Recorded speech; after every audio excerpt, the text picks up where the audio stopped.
Bom dia, igreja. A paz do Senhor Jesus. Como é bom estarmos mais uma vez na casa do Senhor. E quando o Wendel me chamou aqui para que vocês orassem por mim e agradecessem a Deus pelos 4 anos de ministério, eu vou dizer a vocês, eu me emociono muito fácil. E vocês têm o hábito de me fazer chorar. Mas não é um choro de tristeza, é um choro de emoção mesmo. Porque, como eu costumo dizer para alguns de vocês, eu já tive o privilégio de falar isso para alguns de vocês, eu é que agradeço a Deus pelo privilégio que eu tenho de compartilhar da vida de vocês. Então, obrigado, igreja, por vocês permitirem. Eu sei que tem hora que eu pego no pé, né? Dou umas bronquinhas, mas faz parte, né? A palavra de Deus diz que Deus corrige a quem ama. E nós, enquanto pais, enquanto mãe e enquanto pastora, precisamos corrigir a quem nós amamos. Isso faz parte. Mas eu louvo a Deus porque Roberta acabou de falar agora sobre a questão da escolha. E é real. Nós escolhemos estar aqui nesta manhã, nós escolhemos ofertar para missões mundiais, nós escolhemos ser dizimistas, porque há uma polêmica, né? Há aqueles que querem defender que dízimo é época do Velho Testamento, há aqueles que gostam de defender que não, dízimo você tem que dar, há aqueles que dizem, não, é obrigatório, se você não der o dízimo, o pastor vai orar contra você. Nós temos um manual. Aí eu quero que você me diga se dízimo é bíblico ou não. Você não precisa fazer teologia para isso. Você não precisa entrar numa faculdade para defender uma tese, né? Para fazer um doutorado para chegar à conclusão do que você quer. Você quer seguir a Jesus? Está aqui. A Bíblia diz que aquele rapaz era um rapaz rico. E ele ficou triste com a possibilidade de vender os seus bens. E até a Roberta falou, e é verdade. O texto não é claro quando ele diz se Jesus estava propondo a ele se desfazer totalmente de tudo, ou se Jesus só queria que ele tivesse a disponibilidade, tivesse o coração tranquilo em dizer, tá bom, eu vou vender. Então, eu faço o seguinte, vamos negociar aqui, eu vendo uma parte e vou ficar com uma parte para eu sobreviver, poder, né, sustentar minha família, continuar fazendo, e o resto eu... Mas ele nem cogitou nada, ele simplesmente pensou, não é isso que eu quero para a minha vida. E é interessante que nós já temos falado sobre isso domingo após domingo, a respeito da nossa escolha. Você tem que escolher. Se você quer servir a Jesus, se você quer tomar a sua cruz e seguir Jesus, se você quer ir em direção ao alvo, se você quer ser obediente à palavra, tudo passa pela sua escolha. E Deus, ele é tão maravilhoso que, se você prestar atenção em vários versículos, inclusive alguns que nós usamos para evangelismo, começa se. Se alguém, eu estou à porta, eu bati na porta, se alguém abrir, ninguém disse que ele ia arrombar a porta, ninguém disse que ele ia bater, né? Meter o pé. meter o pé na porta, como nós sabemos que algumas pessoas fazem, mas ele simplesmente diz: se você abrir, eu entro. Esse se você abrir significa que, se você permitir, eu entro na sua vida. E é interessante que, quando o Senhor Jesus ele fala isso de uma maneira tão tranquila, ele demonstra isso para nós de uma maneira tão tranquila. São em diversas passagens bíblicas, ele fala claramente que se você, depende de você. E, mais uma vez, nesta manhã, eu quero dizer a você, junior, adolescente, jovem, e você adulto também, se você permitir, o Senhor Jesus entrará na sua vida, ceará com você, e você poderá desfrutar da presença dEle. Eu só desfruto da presença do Senhor Jesus se eu escolher estar na presença de Jesus. Não é obrigatório. Ai, como eu agradeço a Deus por isso. Agradeço a Deus porque, muitas vezes, eu tive o privilégio de crescer numa igreja, me envolvendo em todo o trabalho que consiste de uma igreja. Eu estava até algumas semanas atrás, conversando com o Wendel, que eu fiz parte de uma geração, o meu marido também fez, Eliane também fez, e que a igreja entrava numa construção de templo. Ninguém contratava grandes empreiteiras. Havia um esforço conjunto da igreja, e até os pequenininhos iam para a igreja, enquanto as mulheres cozinhavam, os homens, as crianças, juniores, adolescentes, cada um fazia alguma coisa, estava todo mundo com alegria, e acabava sendo uma grande festa. E nós estávamos felizes, porque nós estávamos participando do momento de construção. Acabamos de ouvir a Ludmila Feber cantando, construir um palácio para Deus, e eu tive o privilégio de viver essa realidade na minha geração. Hoje em dia, talvez, se nós chamássemos, a geração iria se rebelar. Eu? Carregar tijolo? Eu, hein? Não nasci para isso, não. Não é assim que as pessoas respondem? Como a Roberta citou alguns domingos atrás, uma pessoa uma vez virou para o pastor da igreja e falou: eu não dou dízimo porque o dinheiro é meu e eu faço dele o que eu quiser. A vida é tua. E você escolhe se você quer ir para o céu ou se você quer ir para o inferno. O problema é seu. Você que vai escolher. Quem vai é você. Então. E aí talvez alguns achem: nossa, mas é muito duro falar assim. Não, não é duro. É a realidade. E é interessante que, quando Jesus falou, como eu li semana passada para vocês, se você quiser, tome a sua cruz. Se você não quiser, ele não falou isso, tanto que não está na Bíblia. Isso aqui sou eu que estou falando. Se você não quiser, o problema é seu. Porque eu não vou obrigar você. E é interessante que, no decorrer de toda a história da igreja, enquanto igreja, nós cantamos semana passada, na hora da consagração, uma música do Anderson Freire, que diz: a igreja vem, porque já tentaram destruir a igreja, muitas vezes, de muitas maneiras, mas a igreja ficou.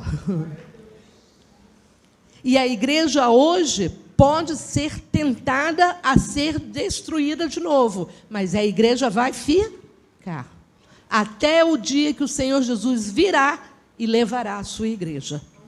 A igreja só terminará o dia que o Senhor Jesus vier e buscar a sua igreja, e a sua igreja vai viver eternamente ao lado do Senhor. Enquanto o Senhor não der esta palavra final, nós estaremos aqui. Enquanto o Senhor não der a palavra final de que hoje é o último dia, Muitas coisas têm acontecido e alguns conseguem ver já o prenúncio aí, talvez, da volta de Jesus, por muitas coisas que estão acontecendo. Você concorda comigo? Se você lê a Bíblia, e eu sugiro a você que você comece a ler a Bíblia, se você não tem o hábito de ler. Comece a ler. Algumas pessoas acham muito difícil ler a Bíblia. Eu vou te dar uma dica. Vai lá em João, Evangelho de João, começa a ler.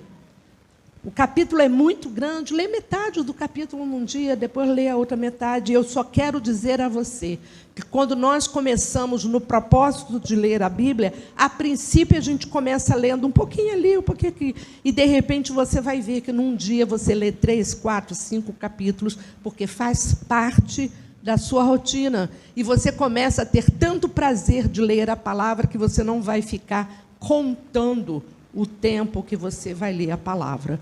Mas o importante é que você leia a palavra. Eu, de vez em quando, olho para o relógio, não se preocupem, tá? Até porque vocês já estão acostumados com mais de 1 hora de mensagem. Não se preocupem, porque o que nós estamos aqui é para ler a palavra do Senhor e também para desfrutarmos daquilo que a palavra tem para nós. Domingo após domingo, um texto se completa com outro texto. É interessante que, quando eu leio o Novo Testamento ou o Velho Testamento, se eu tenho o hábito de ler a palavra, eu automaticamente faço os links entre novo e velho, velho e novo. Mas, para isso, eu preciso conhecer, eu preciso ter o hábito de ler. E eu digo a você que isso é questão de aprendizado. Mas eu falo para você que, se você não fizer isso, você só vai estar perdendo, porque é muito bom a gente ler a palavra e a gente aprender mais daquilo que o Senhor tem para nós. No domingo passado, a Tatá e o Miguel cantaram lindamente uma canção, e eu comecei a falar, eu falei sobre a canção, e relembrando, não tenham medo, porque eu não vou cantar, porque eu não sei cantar. Eu só vou ler a letra, um pedacinho da letra, como começa aquela canção. Ela diz: eu não entendo o meu próprio agir. Sem tua graça, o que seria de mim? Nós cantamos isso hoje, né? Pela tua graça, é a graça de Deus. Não entendo o meu próprio agir. Sem tua graça, o que seria de mim, Deus? Pois o bem que eu quero fazer não faço, e o mal que eu não quero, esse sim, acabo cometendo. Em meu ser militam carne e espírito, em uma guerra infindável, a qual eu não me rendo. Ela está dizendo que é uma guerra, mas ela está dizendo: eu não me rendo. O que nós, todo domingo, quando nós abrimos a palavra de Deus, e você em casa, todas as vezes que você abre a palavra de Deus para ler, você deve dizer: Senhor, eu não vou me render àquilo que a minha carne está querendo fazer. Eu me rendo apenas à ação do Espírito Santo de Deus na minha vida. Trabalha em mim, Senhor. Trabalha em mim. Então, liberta-me de mim. Eu quero ser a sua casa. Lembra que todas as vezes que nós cantamos louvores aqui que falam sobre a casa, essa casa a começar é esta casa aqui. Não é esta casa de tijolo aqui, mas é esta casa aqui, que foi construída desde lá do início, para que o Espírito Santo de Deus vivesse nela e atuasse nela. Ele não apenas vive, porque eu posso dizer: não, eu tomei uma decisão ao lado de Jesus, o Espírito Santo veio viver em mim, mas eu guardei ele bem guardadinho lá no cantinho, e ele não está tendo nenhuma atuação na minha vida. E a proposta de Deus não é essa. A proposta é que você permita que o Espírito Santo de Deus trabalhe diariamente na sua vida. Eu gostaria que vocês abrissem no livro de Hebreus. O livro de Hebreus, ele foi escrito, nós não sabemos qual foi o autor, não foi Paulo. Alguns acham que pode ter sido Lucas, mas nós não temos certeza. Mas nós não estamos preocupados com quem escreveu, mas nós estamos querendo entender o que foi que ele escreveu. Porque quando ele começou a escrever, ele escreveu pensando o autor, ele se dirige aos cristãos que estavam sendo perseguidos. O autor, ele se dirige tanto a judeus quanto a gentios. Então, o autor se dirige a mim e a você, menos a perseguição, né? Porque nenhum de nós aqui está sendo perseguido. Mas ele se dirige a mim e a você porque o que o autor queria era que eles renovassem a confiança em Deus. E que eles entendessem que, com essa confiança renovada, eles teriam condições de viver plenamente aquilo que Deus tinha para a vida deles. O autor incentiva aqueles homens e mulheres de Deus a perseverarem naquilo que eles haviam aprendido. E a intenção nossa é também essa. Nós não estamos sofrendo perseguição, mas nós queremos incentivar você e exortar você a continuar perseverante na palavra de Deus, porque é ela que vai te sustentar, é ela que vai te direcionar. E o texto, Hebreus 12, são apenas 3 versículos, mas eu quero chamar a tua atenção, porque quando ele começa a falar, ele começa a dizer que existia uma imensa nuvem de testemunha. Havia muitas testemunhas que estavam olhando para eles, para aquilo que eles estavam fazendo. E essa nuvem de testemunha é a mesma nuvem de testemunha que nós vemos hoje. Por quê? É o capítulo 11 de Hebreus. Se você nunca leu, eu quero dizer para você, vale a pena ler. Leia o livro de Hebreus. Leia o capítulo 11, porque o capítulo 11 ele começa a contar uma história do povo de Israel. Todo o povo de Israel que foi justificado pela fé. E é interessante que o povo de Israel, eles foram justificados pela fé. Mas Jesus ainda não tinha vindo. Então, querendo ser ousada, eu poderia dizer que eles tinham uma fé maior do que a nossa, porque hoje nós temos a palavra de Deus. Hoje nós sabemos que Jesus veio, morreu na cruz por nós, e eles estavam esperando que o Messias viria. Mas, mesmo assim, eles tiveram fé. E o capítulo 11 de Hebreus vai citando as pessoas que tiveram fé e que, por causa da fé que eles tiveram, eles foram vitoriosos. E esse capítulo ele se refere às pessoas que foram fiéis na vida deles enquanto eles estavam aqui. Que eles foram fiéis à sua atenção, o seu desejo de servir a Deus, o seu desejo de ser obediente a Deus estava focado. Você entende o que é ter a vida focada? Você entende o que é ter a tua vida direcionada, sabendo qual é a direção que você tem a seguir? Lembra que eu falei com vocês que nós precisamos ir em direção ao alvo? Qual é o teu alvo? Qual é o teu alvo? Alguém pode dizer, meu alvo é ganhar dinheiro. Aí você está dentro daquela característica do menino. Nada contra o dinheiro. Todos nós sabemos que todos nós precisamos ganhar o dinheiro porque faz parte da vida. Tanto que os missionários vão para o campo missionário, e eu já tive o privilégio de ir para um campo missionário, e você lá, você não trabalha no secular, você está trabalhando direto para a obra do Senhor, e você depende do teu trabalho, você não está sem trabalhar, mas você precisa de sustento. E para você se sustentar, você precisa ter pessoas que entendem por que você está no campo trabalhando. E por isso que nós fazemos campanha. Fazemos campanha de missões mundiais, campanha de missões urbanas, campanha de missões nacionais. E, de repente, aí outras campanhas. Nós precisamos pensar que o pastor Brito está no meio dos índios, mas ele também precisa comer. Ele precisa de dinheiro. Então, nós que não estamos entre os índios, mas estamos aqui entendendo a missão que ele tem, nós oramos por eles. Nós contribuímos com eles. Nós fazemos a nossa parte para ajudar aqueles missionários que estão lá realizando a obra do Senhor.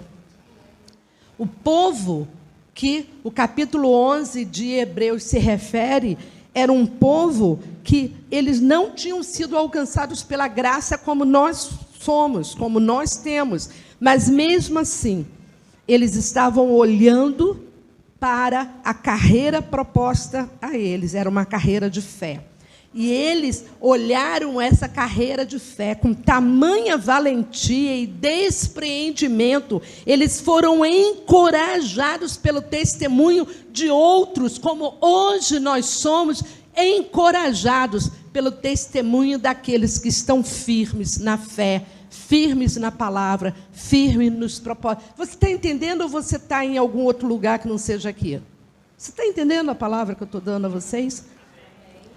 Aquelas pessoas, eles não tinham conhecido Jesus. Jesus ainda não tinha vindo, mas eles criam pela fé que eles seriam justificados. Abraão, quando Deus falou para ele, sai da tua parentela e vai e seja uma bênção, ele foi pela fé. Ele foi pela fé, e todo o livro, todo o capítulo 11 vai falando de homens e mulheres que seguiram a carreira proposta. Eles atingiram o alvo, tendo em vista que Deus tinha algo melhor para eles do que a vida nesse mundo. Eu também tenho algo melhor do que a vida desse mundo. Você tem algo melhor do que a vida desse mundo? Glória a Deus por isso. Nós precisamos ter essa convicção. Então, vamos lá. Capítulo 12, versículos 1, 2 e 3. Versículo 1 diz assim: portanto, também nós, visto que temos a rodear-nos uma tão grande nuvem de testemunha, lembro que eu falei do capítulo 11, são homens e mulheres que têm vencido pela fé. Então, essa nuvem de testemunha encoraja você a continuar. Desembaraçando-nos de todo o peso, de todo o pecado que tenazmente nos assedia, corramos com perseverança a carreira que nos está proposta. Há uma carreira proposta para mim e para você. Os cristãos estão realmente disputando uma corrida diante de uma multidão de pessoas que já terminaram a corrida deles com honra. Diante dessa nuvem de testemunha de pessoas que já terminaram, eu prossigo no alvo, porque eu sei aquilo que o Senhor tem para nós. Mas aí ele diz mais uma coisa. Ele diz: desembaraçando-nos de todo o peso do pecado que tenazmente me assedia. Eu quero ler numa outra versão, para que você entenda aquilo que essa palavra quer dizer. Visto que temos uma multidão de testemunhas ao nosso redor, afastemos de nós qualquer coisa que nos torne vagarosos ou nos atrase, e especialmente aqueles pecados que se enroscam tão fortemente em nossos pés que chegam a nos derrubar. Corramos com perseverança a corrida que Deus propôs para nós. Isso que está te atrapalhando, isso que está te prendendo, isso que não está fazendo você parar, ou muitas vezes até retroceder. Você começa tão bem na carreira que Deus propôs para você. De repente, você está tão enrolado, as pernas estão presas, você está fixo no lugar, e você acha que é Deus permitiu. Não, querida, eu quero dizer a você, é o pecado que você está dando vazão. É o erro que você está dando prioridade. É o teu acho. Eu acho isso, eu acho aquilo. O servidor de Jesus não acha nada. Porque o servidor de Jesus tem a sua vida totalmente dependente daquele que morreu na cruz por você. O medo nos faz retroceder diante do sofrimento. As distrações com os nossos próprios problemas, a amargura que contamina o nosso coração por meio da dúvida, faz com que nós paremos. Então, a proposta do autor de Hebreus é que você se desfaça de tudo isso para que você possa continuar correndo a carreira que lhe está proposta. Como corredor, o cristão deve estar constantemente em movimento, rumo a um objetivo, rumo ao alvo. Apesar da oposição. Se você pensa que oposição existe só na política, você está errado.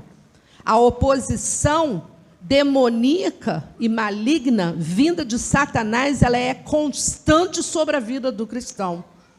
E ele faz de tudo para que você pare, para que você fique preso, para que você não avance, para que você não se desenvolva, para que você não cresça.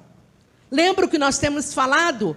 Eu preciso crescer na graça e no conhecimento. Como eu posso crescer na graça se eu passo 6 dias da semana sem abrir a Bíblia?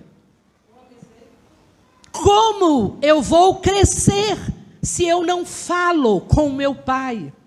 Se eu não converso com Ele? Vocês lembram da parábola do filho pródigo? Alguém lembra aí? Vocês lembram que o filho pródigo estava longe?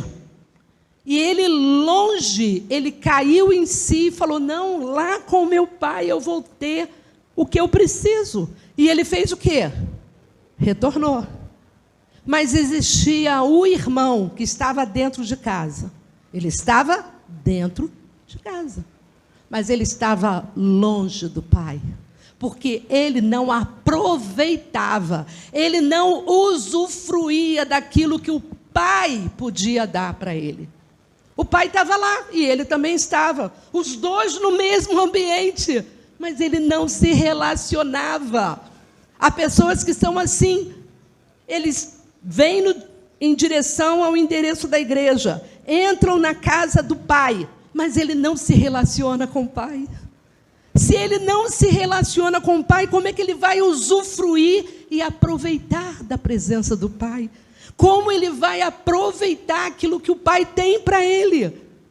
Ele só vai poder usufruir, aproveitar o que o pai tem para ele, se ele se abrir e permitir que Deus fale com ele. Eu, como cristão, eu preciso estar em constante movimento, mas eu preciso estar indo na direção do meu alvo, apesar da oposição. Eu vou lutar.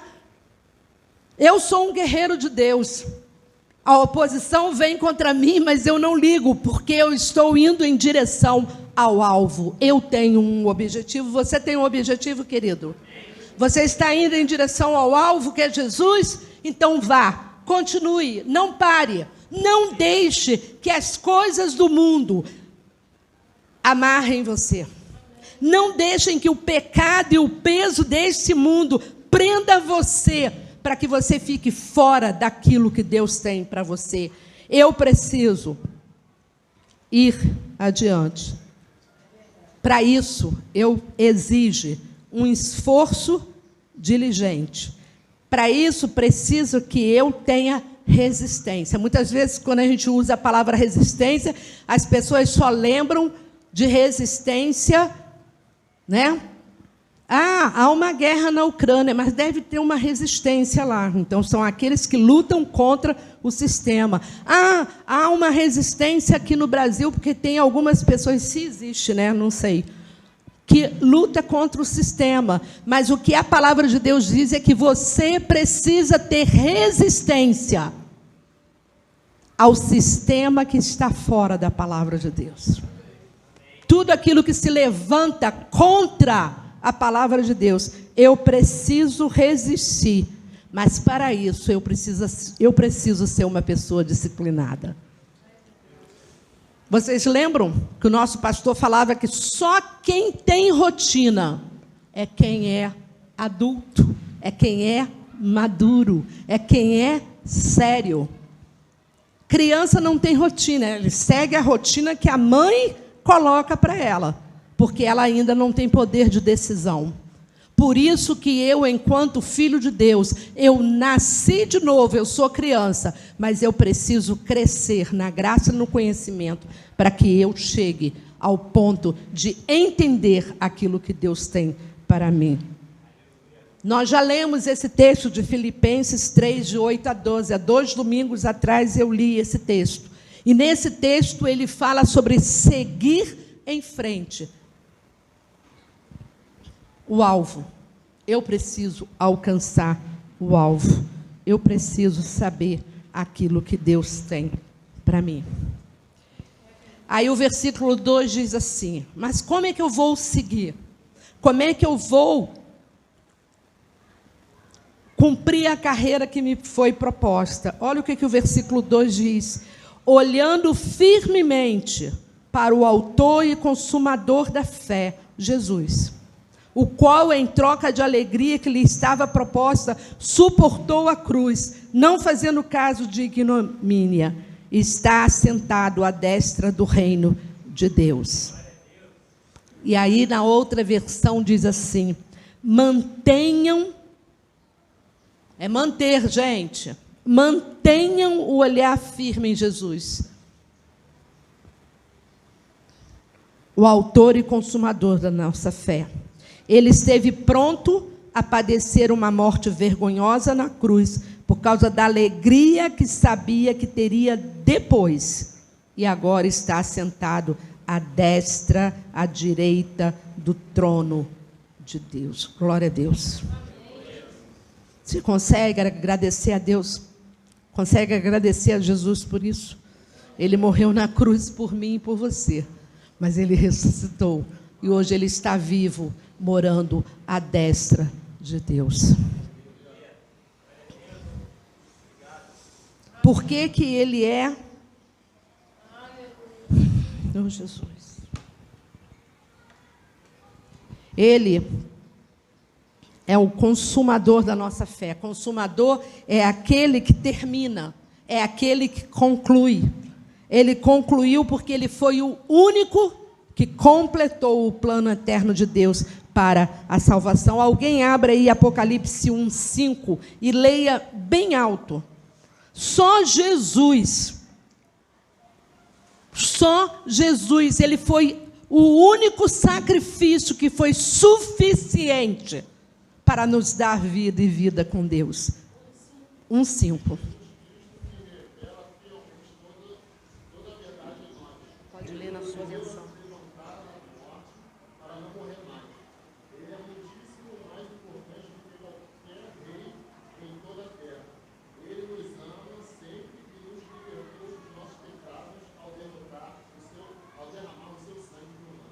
Glória a Deus. Você entendeu esse texto que o Wendel leu? Você entendeu que só por Jesus você pode chegar ao céu? Você entendeu que só Jesus, o sacrifício que Ele fez é suficiente? Eu não preciso matar e botar na esquina. Eu não preciso fazer sacrifício, porque Jesus já fez o único e suficiente sacrifício. Ele fez isso porque Ele te ama. Ele entendeu e aceitou a proposta que Deus fez para Ele. E por isso Ele morreu na cruz por você. Ele ama você. Sabe aquela palavrinha que muita gente fala, mas não tem noção do que é? Jesus te ama e eu também. Você pode falar isso para alguém? Jesus te ama e eu também. Porque Jesus morreu na cruz por você, por amor. Ele morreu na cruz por mim, por amor. E a morte dele é suficiente para nos levar ao céu. Eu não preciso de mais nada. Eu não preciso de outro intermediário. Eu não preciso pedir a mais ninguém. Porque aquilo que eu peço em nome de Jesus, a palavra de Deus diz que o Pai está pronto a dar. Jesus, Ele escolheu passar pela morte. Alguém abre João 15:11. Gente, vamos lá. Você sabe abrir, né? João é um dos evangelhos, Novo Testamento. Lógico que eu não estou falando isso para adulto, eu estou falando isso para as meninas mais novinhas que estão aqui. João 15:11. Jesus sofreu na cruz em antecipação a alegria de ser o salvador do seu povo, mas mesmo sabendo que ele ia passar por dor, ele ia passar por sofrimento, mas a alegria que ele teria depois, ele escolheu passar por isso. João 15:11.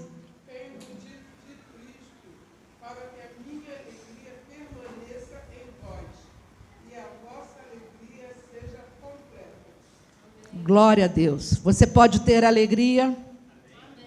Você pode ter alegria? Amém. Você tem alegria em você? Está tudo um caos. As pessoas costumam dizer: eu não aguento mais ver nada, porque eu estou sofrendo. E eu costumo dizer, e eu vou dizer para você, é para sofrer mesmo, porque se você não sofrer, é porque você não tem compaixão suficiente.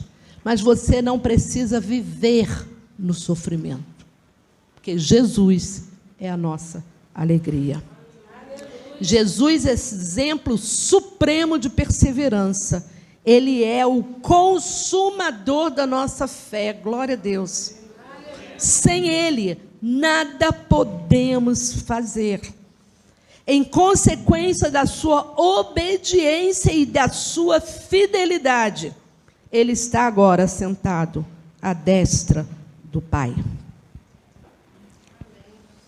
Glória a Deus. Versículo 3 diz: considerai atentamente aquele que suportou tamanha oposição dos pecadores contra si mesmo, para que não vos fadigueis desmaiando em vossa alma. Na outra tradução diz: se vocês querem evitar se sentirem desanimados e cansados, pensem na resignação dele, enquanto homens pecadores faziam as coisas terríveis com ele. Ele estava sofrendo, ele sofreu. Eu acho que, mesmo você que já teve o hábito de ver filme na época da Semana Santa, porque há pessoas que acham que esse tipo de filme só deve ser visto na Semana Santa. Nada a ver, mas enfim. Mas o filme do Mel Gibson demonstrou o sofrimento de Jesus. E algumas pessoas falaram: naquele filme, como eu chorei. Porque vi o sofrimento. E ali é só para você imaginar o que era o sofrimento de Jesus. Ele sofreu, mas ele permitiu se entregar, porque ele sabia que através daquele sofrimento ele ia te dar vida. A vida que ele perdeu na cruz, porque ele se entregou. Ele fez isso por você e por mim. A vida muitas vezes é dura. Muitas vezes Nós que seguimos a Jesus, nós que somos amigo dele e vivemos dentro daquilo que ele quer que vivamos, algumas vezes a vida pode ser dura. Mas a resposta para as nossas horas de dificuldade é nos apegarmos ao Senhor Jesus. Lembre-se do que ele sofreu. E declare vitória para a sua vida. Alegre-se na presença do Senhor. Apegue-se a Ele. Coloque os seus pensamentos em Jesus. Substitua os seus pensamentos negativos por pensamentos sobre esperança, sobre graça que o Senhor tem para cada um de nós. Há 2 domingos atrás eu falei, leia Colossenses 3:1. Alguém pode ler para mim? Quando eu tenho meus pensamentos voltados para o Senhor, a situação pode ficar preta, a situação pode ficar caótica, mas os meus pensamentos estão firmados no céu. Os meus pensamentos estão firmados em coisas eternas. O meu pensamento, os meus valores não estão firmados em coisas que passam, porque tudo que está nessa terra vai passar. Mas eu preciso estar com o meu pensamento firmado no céu.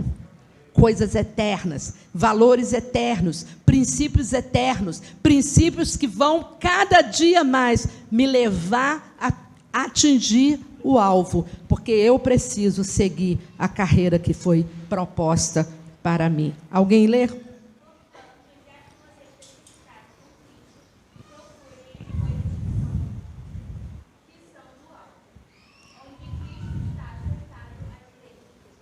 Glória a Deus. Ele está lá. E interessante que essa semana eu estava lendo um livro que estava dizendo assim, quando você vê um repórter que é só morte, aí você lembra, mas Jesus falou que ele é a ressurreição e a vida. Aquele que está nele, ainda que esteja morto, viverá. Eu tenho vida em Jesus. Ah, mas tem muita gente chorando, há muita tristeza. Eu posso lembrar, a tristeza pode durar uma noite, mas a alegria, ela vem pela manhã. Eu não sei o tamanho da noite na minha vida ou na tua vida, mas eu sei que amanhã vai chegar. E quando essa manhã chegar, eu posso glorificar o meu Deus, porque a alegria vem, porque é a alegria do Senhor. Oh, Jesus, oh, Jesus, eu preciso viver aquilo que a palavra de Deus tem para mim. Eu preciso viver aquilo que Deus tem para mim. Eu preciso acreditar e viver plenamente aquilo que a palavra de Deus tem para mim. Liberta-me de mim, eu quero ser a sua casa. Se você estiver aqui, eu sei que eu venço o pecado. O pecado, ele vai te rodear. O pecado, ele vai tentar te prender. O pecado, ele vai tentar fazer com que você desista, com que a tua cabeça, os teus pensamentos e a tua atenção se distraia.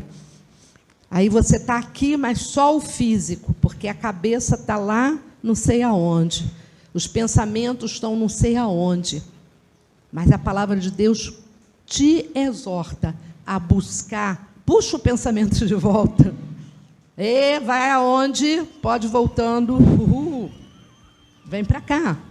Porque eu quero ouvir e quero entender a palavra de Deus. Lembra, crente não pode ser? E nem? Eu preciso estar ligado. Eu preciso estar atento. Eu preciso saber aquilo que Deus tem para mim. Porque eu quero viver intensamente aquilo que Deus tem para mim. Enche-me de ti, até que não tenha mais espaço, pois quando estou em tua presença, o meu viver é transformado. Então, liberta-me de mim.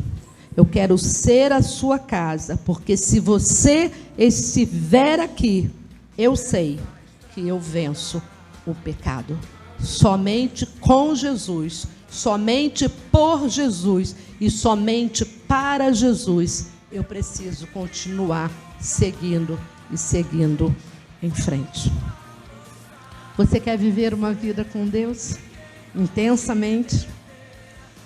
Você quer viver uma vida na presença de Jesus? Tome posse das promessas de Deus para a tua vida. E não permita que o diabo te prenda. Não permita que o pecado te prenda e te arraste cada vez mais para longe de Deus.